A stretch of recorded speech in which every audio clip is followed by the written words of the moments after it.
everybody, 6-Speed Dakota here, and I'll pose a little question to start off with.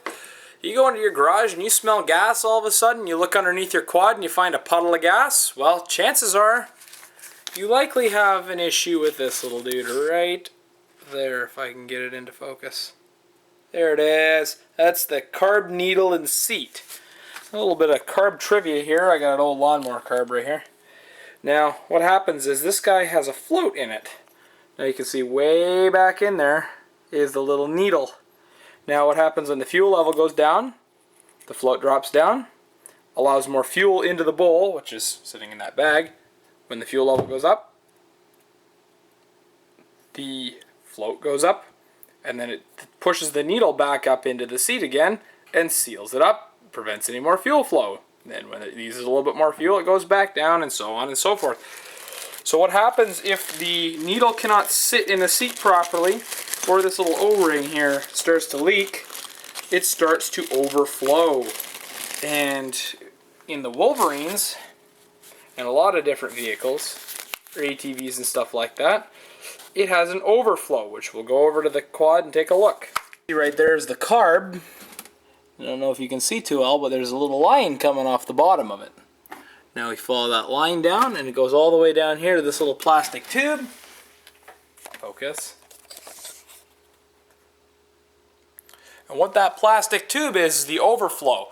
Now it also serves as a drain for when you crack the little screw at the bottom. But if it gets too high, it starts to leak out that little straw thing, and then you get a puddle of gas underneath.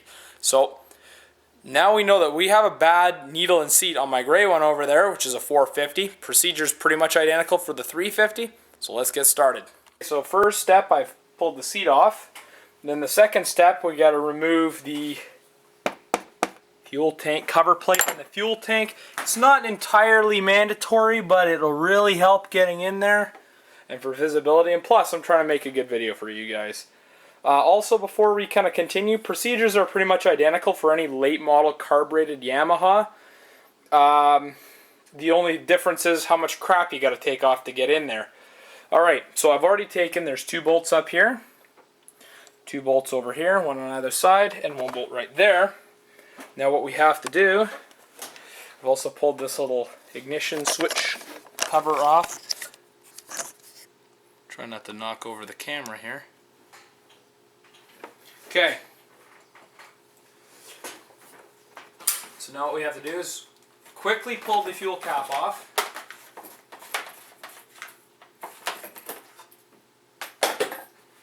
Then quickly yank the... Oh. There we go.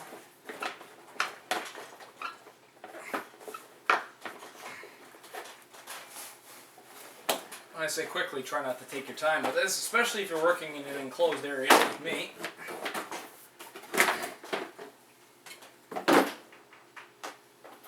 going to screw the fuel cap back down on top. Now, in case you didn't watch my video on the... Yeah, I know I have to clean up my air filter. That's nasty looking. Now, in case you didn't watch my video on the... what's it called? Valve adjustment. There are 4 bolts, one at either corner, that you have to take off. But first thing we're going to do is we have to take off the fuel tap. So using a small #1 Phillips. Oops. This would be helpful if I had 2 hands. There we go. So now all I have to do is unscrew it.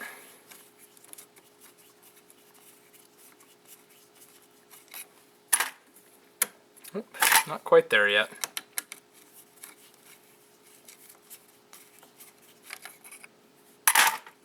Pull it out. And now, remove the fuel line. You may get a little bit of fuel drippage here, so be prepared for it. Alright, so now we just got to pull the tank off. So I'm going to pull those 4 fasteners out and we'll continue with the next step. So now what we do is we need to pull the tank straight up. Sort of. You may have to guide the fuel tap out of there.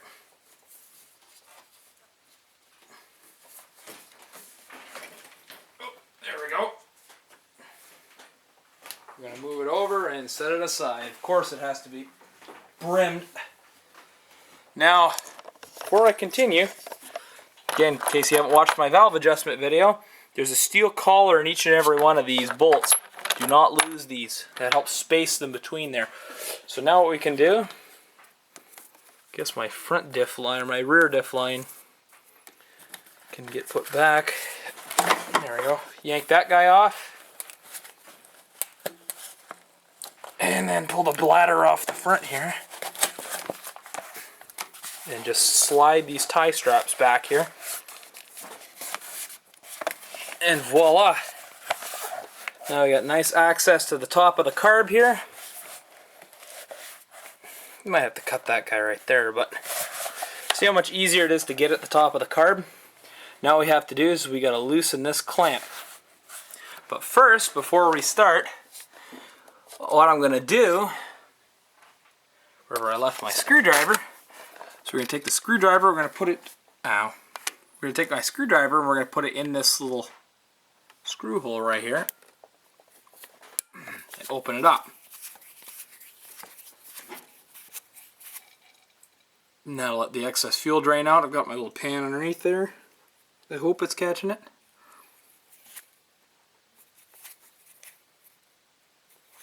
That should do it.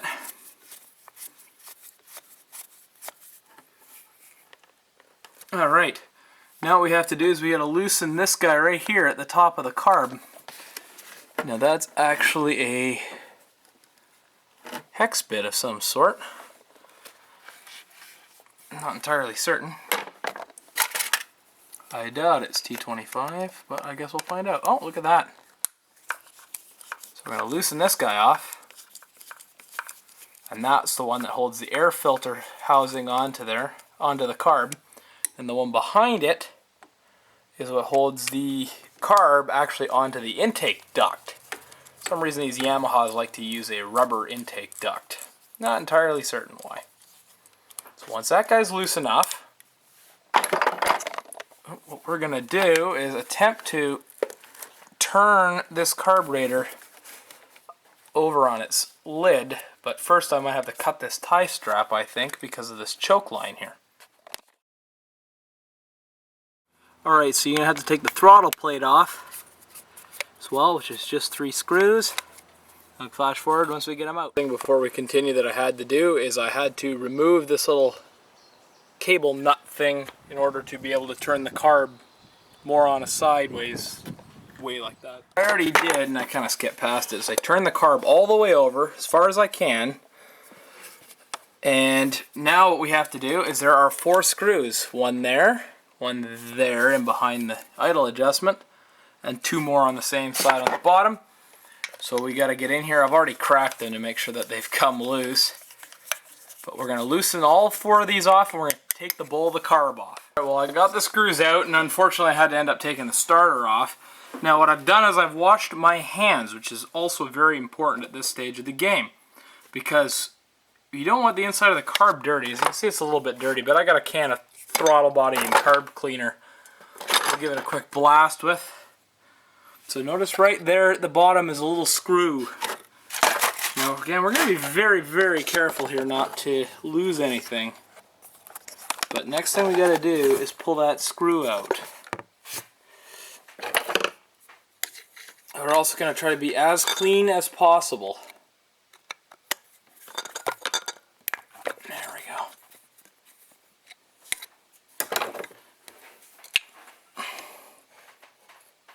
So you notice we don't want to lose anything.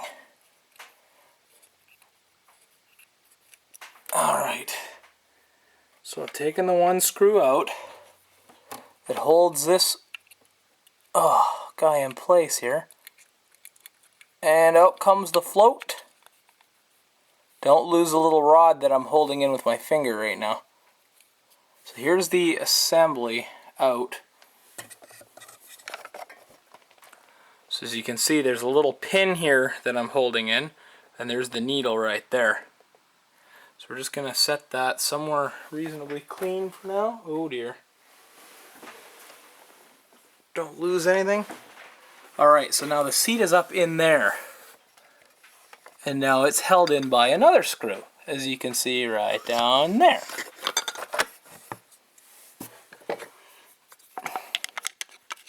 This carb is really tricky to work on, especially at this angle, so just kind of try to be patient with it.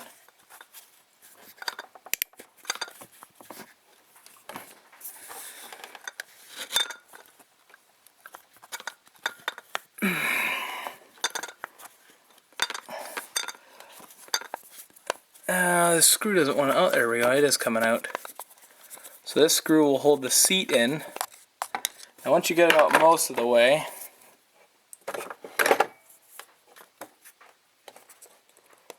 try not to lose this. I've already got the starter out, so if I drop it, it's not like it's a big deal to go retrieve it. Oh.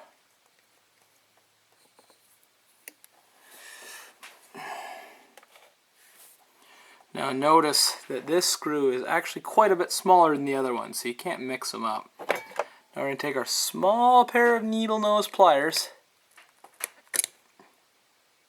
and there's the seat right there.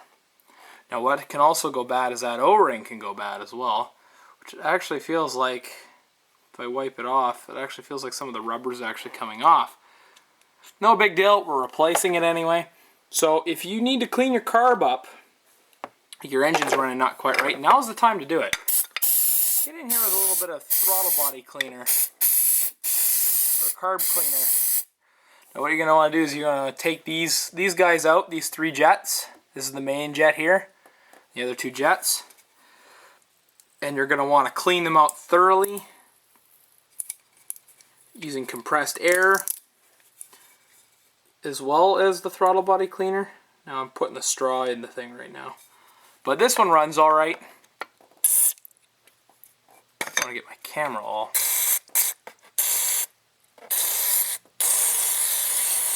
Just kind of going to clean around it.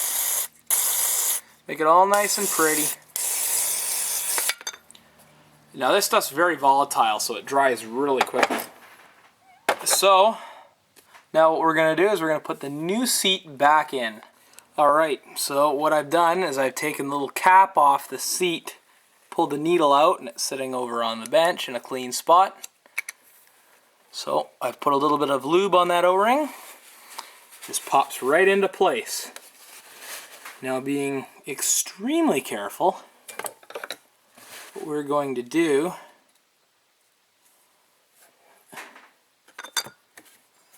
is we are going to put the screw here back in.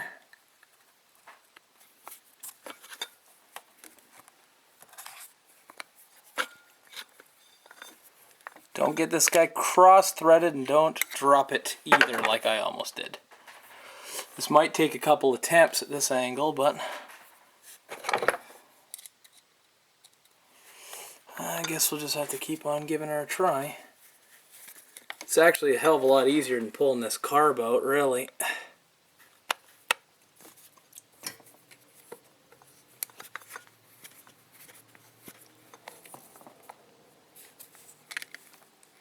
Whoa. Well,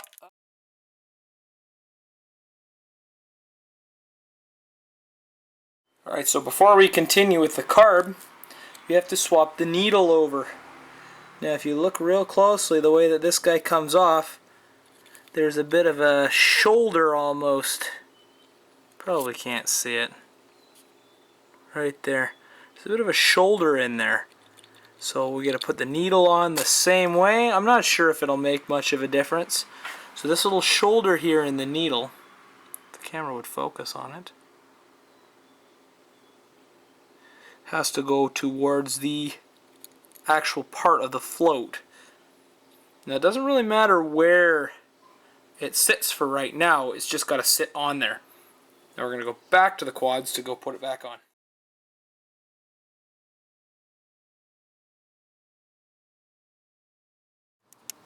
Alright, so let's put the needle and the needle back in. So what we have to do is we bring the float up into place, we'll guide the needle in there, and then we'll hold the that little rod in place while we take this screw, Screw it in, or begin to screw it in.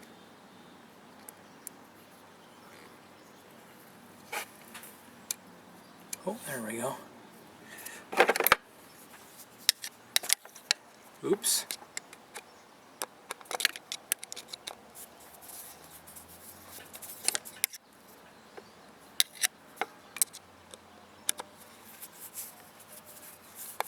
This is kind of slightly difficult because I'm trying to hold the thing in place while screwing it in.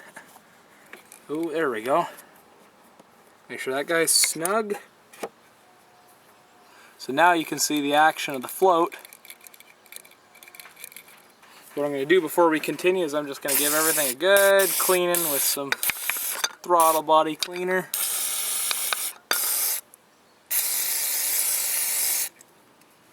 And what that'll do is that will make sure everything's all squeaky clean for when we go put the float bowl back on, which I've left right here. Also going to give the float bowl one good cleaning. I would show it to the camera a little bit more, but I don't want my camera to get all covered in carb clean. There we go. You want to make sure this thing is as clean as possible. So if your quad's been sitting for a little while, chances are you're going to want to do this job. But then take all these jets and needles out and clean them out real good. And also you're going to want to replace this seal. Make sure that this guy's clear as well. Because if it's not, fuel's going to go up actually into the throat of the carb, and it's just going to overflow, actually go into the throat of the motor, and you're going to flood it right out, and you're going to end up getting a bunch of fuel in the oil and all kinds of nasty stuff. This would help if I had an extra pair of hands, but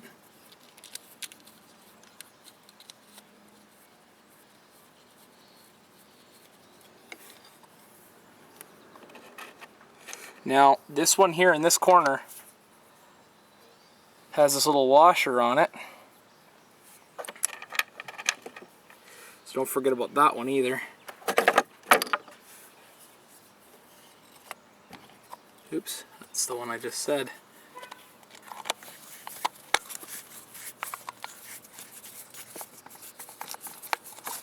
Oops. So just snug them up, don't have to kill them. This whole thing is cast aluminum.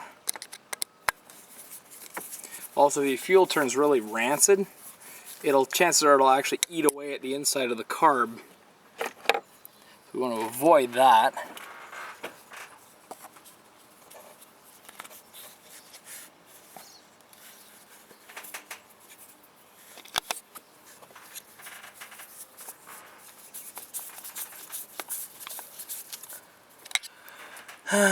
Alright, so now what that little washer's for is this little bracket right here. Will sit right up in here, just like that. And the screw will go through it.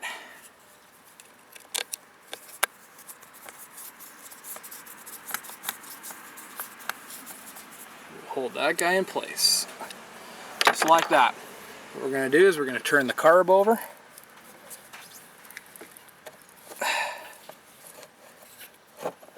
Back into its resting position. Just like that.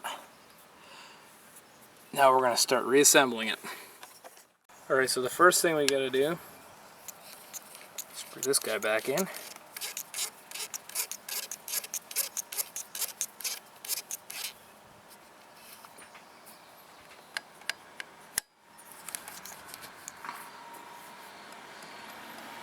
Now what you want to do is you want to adjust this guy so you remove all the slack in the cable.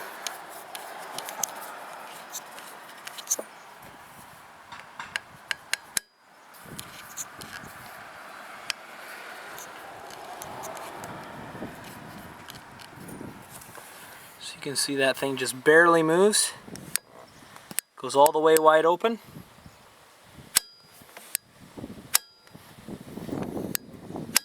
It has that little bit of wiggle right there. That's perfect. So I actually took this guy off. You don't really need to, but as long as you have just that little bit of wiggle, as you can see that guy's just moving slightly. I'll put that cover on later. So next thing we got to do, well, I got to put the starter back in, but that's a different ball game. Guess I could put this guy back into park again.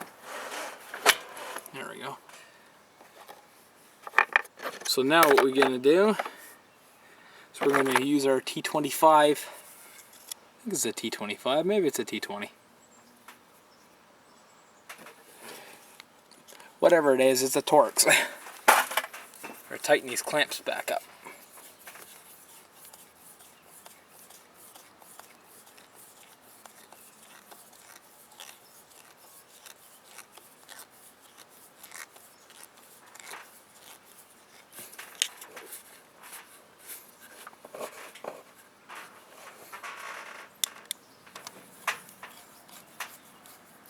Oops, sounds like my phone's ringing. Look on top here.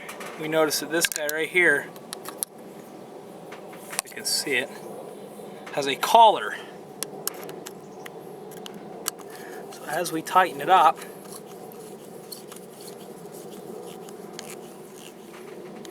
don't know if you can see it too well, the glare is pretty bad. Just want to tighten this clamp up until it touches the collar. There we go. Won't go any tighter. Just nice and tight. Make sure there's no rips in this guy. If there is, it'll really run like crap, if at all. Alright, now what I gotta do is I gotta put this guy back on, put a couple of tie straps on.